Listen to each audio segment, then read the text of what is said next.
ever-evolving world of tattoos, individuality and personal expression have always been key factors that draw people to the craft.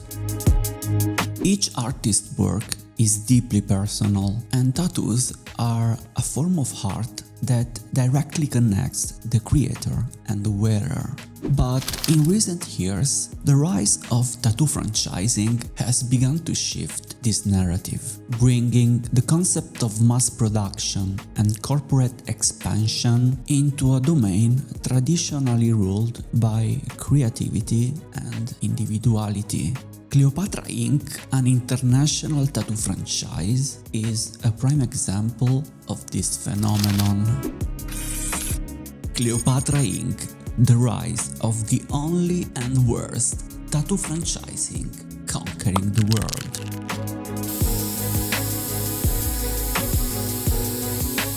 Founded in Turkey, Cleopatra Ink has rapidly expanded across Europe and beyond, with a sleek branding, high-end studio environments, streamlined service, and a focus on social media marketing. But with such rapid global expansion comes a set of criticism and challenges that many argue undermine the very essence of tattoo culture. Cleopatra Ink has been both celebrated and criticized as the only and worst tattoo franchise conquering the tattoo world. Chapter 1: The Rise of Cleopatra Ink. Cleopatra Ink's business model is simple: replicate a formula of success in different parts of the world. By offering a standard level of service and experience, Cleopatra Ink has made the process of getting a tattoo feel less intimidating for first-timers. Their studios are designed to be clean, approachable and modern, free of the gritty, underground aesthetic often associated with tattoo parlors. For those unfamiliar with the tattoo world, this level of professionalism and cleanliness is appealing. The franchise model should also offer a level of consistency that can be comforting to customers. Whether in Istanbul, New York, or another location, customers know what to expect when they walk into a Cleopatra Ink studio. This has allowed Cleopatra Ink to scale globally, providing a standardized tattoo experience for people around the world. Chapter 2: The worst for art and authenticity. However, as Cleopatra Ink expands, it has attracted significant criticism from both professionals within the tattoo community and from outsiders, people who value the art form. At the core of this criticism is the concern that franchising undermines the uniqueness and artistry of tattooing. One of the biggest complaints is that Cleopatra Ink treats tattooing as a corporate commodity, stripping the craft of its individualism. Independent tattoo artists typically build their reputation based on their unique style and creative vision. But in a franchise where efficiency and standardization are priorities, individuality tends to take a back seat. Many artists working for franchises like Cleopatra Ink may be restricted in terms of the designs they can offer, leading to a homogenization of tattoo styles across the board. Tattooing is more than just business. It's an art form rooted in personal expression, subculture, and rebellion. Cleopatra Ink's franchise model shifts the focus from the artist-client relationship to a corporate-driven transaction, where tattoos are less about self-expression and more about ticking off another service on a standardized menu. Critics argue that this kind of franchising cheapens the entire industry by reducing something deeply personal to a commercial product and reducing the artist behind the growth of the business to a mere object to be exploited. One big winning point for the franchising are customers' reviews. When businesses actively solicit customer reviews, it can sometimes lead to feedback that feels insincere or almost fake. These reviews may lack authenticity because customers may feel pressured to leave positive comments or simply do so to fulfill a request. Often they are overly generic, overly positive, and fail to reflect real experiences with the product or service. In some cases, businesses might even offer incentives subtly influencing customers to write inflated or biased reviews. While Cleopatra Ink markets itself as a high-end tattoo franchise, some detractors point to the issue of quality control. When a tattoo business scales rapidly, ensuring consistency in artistry becomes a challenge.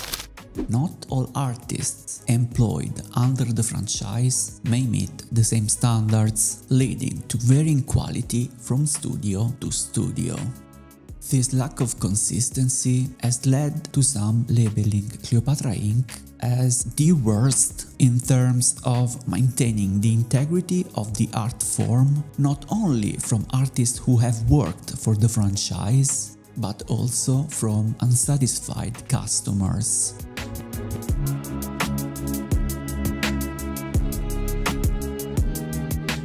Chapter 3: Conquering the World. But at what cost? Cleopatra Ink's rapid growth highlights the tension between commercialization and artistic freedom. It's undeniable that the franchise has succeeded in creating a global brand that appeals to a wide audience.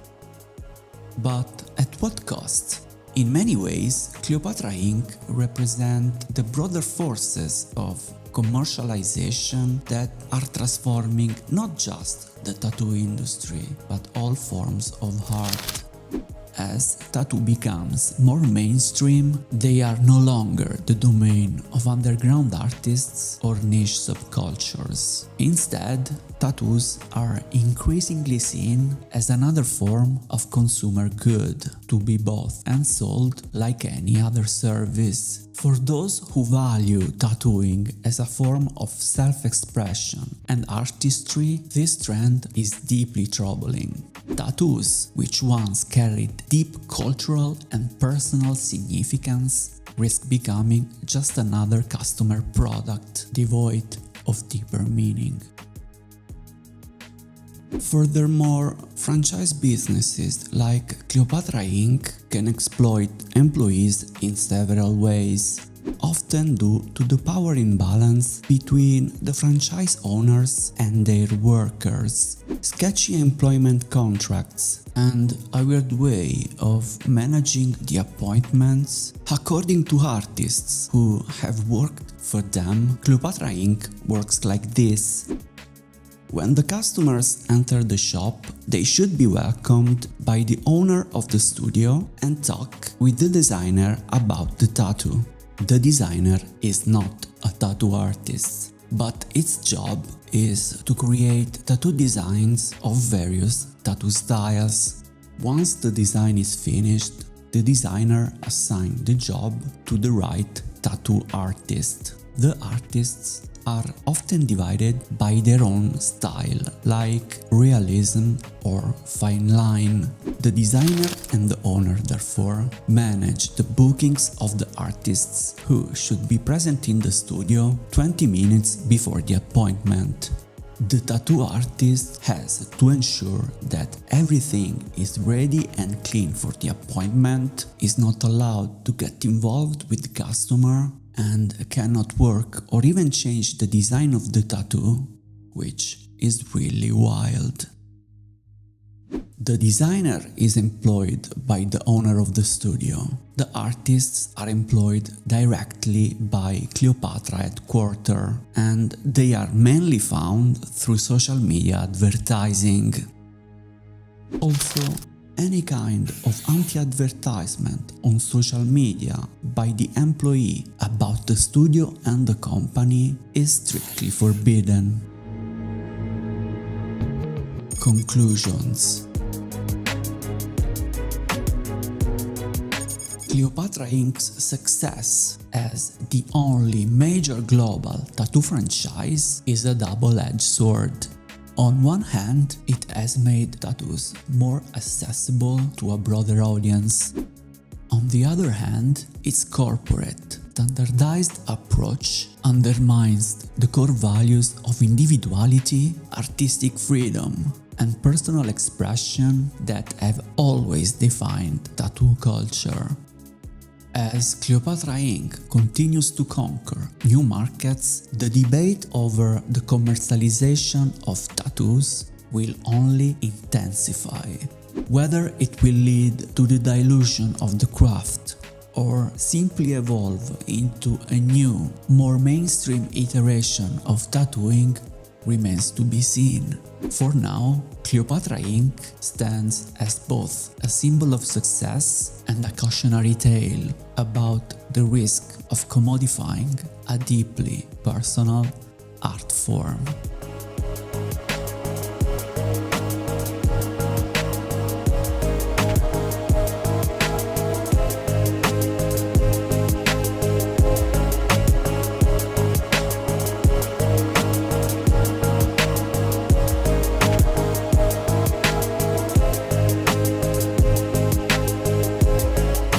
If you liked the video, make sure to subscribe and to click on the like button.